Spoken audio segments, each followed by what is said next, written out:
Hello again, welcome back to IELTS Base Camp with Lawrence. Before I begin, we've done quite a few videos and I want to thank my camera crew, Andrea behind the camera today, and often there's Himanshu who also does a sterling job in putting up with me and taking these videos.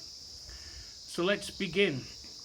And I've been asked to clarify again the use of the definite article, the little word the, in our English communication. Alright, let's look at some sentences.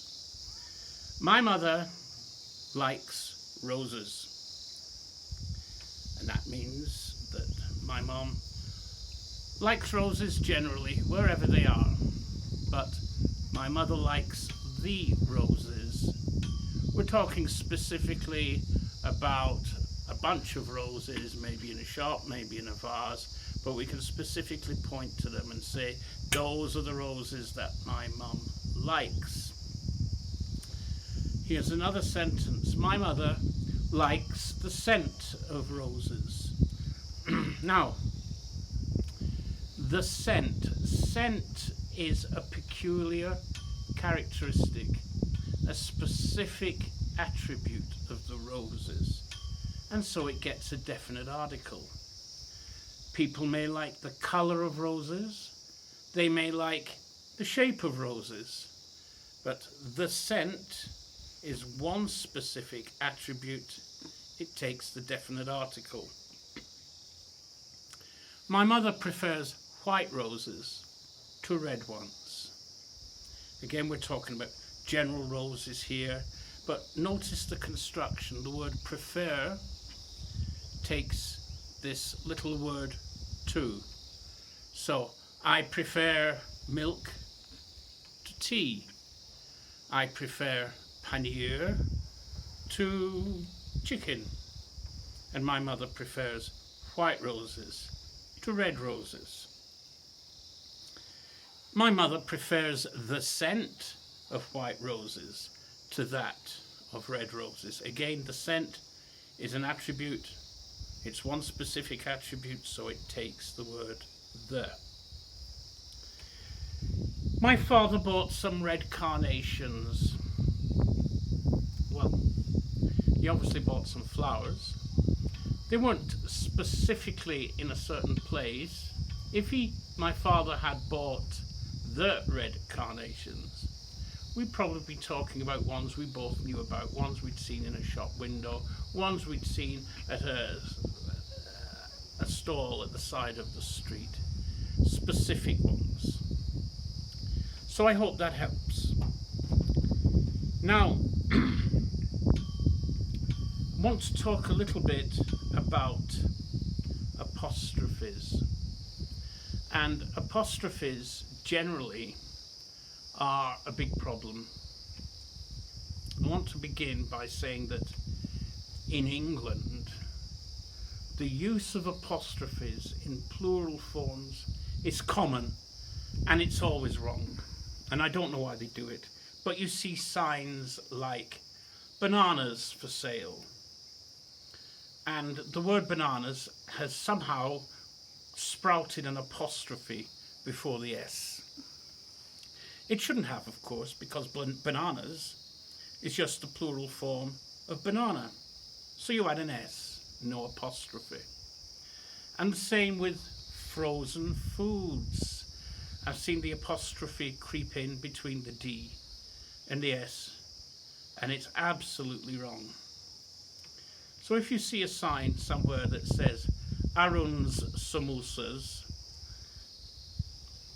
you should have an apostrophe because the samosas are actually Arun's. But if you just see the word samosas and there's an apostrophe there, do point it out to the street vendor and he'll either give you a free samosa or tell you to go away rather quickly. So for plural forms, please, no apostrophes.